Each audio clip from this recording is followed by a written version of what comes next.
যমুনার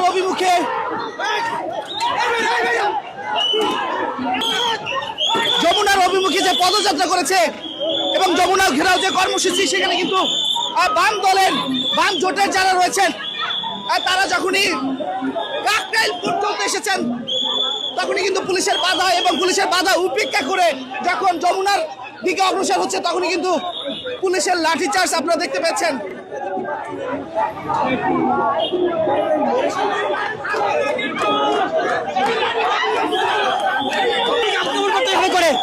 আওয়ামী লীগের স্টাইলে এই আন্দোলনকে দমন করা হচ্ছে। আওয়ামী লীগের অবৈধ চুক্তি বাস্তবায়ন করছে আপনারা। আমরা জাতীয় সম্পদ নোংরামি করছেন, এটা আপনারা লজ্জা হওয়া উচিত, লজ্জা হওয়া উচিত।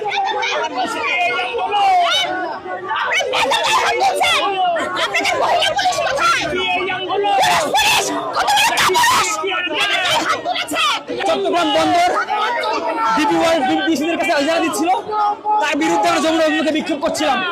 সেই মিছিলে পুলিশ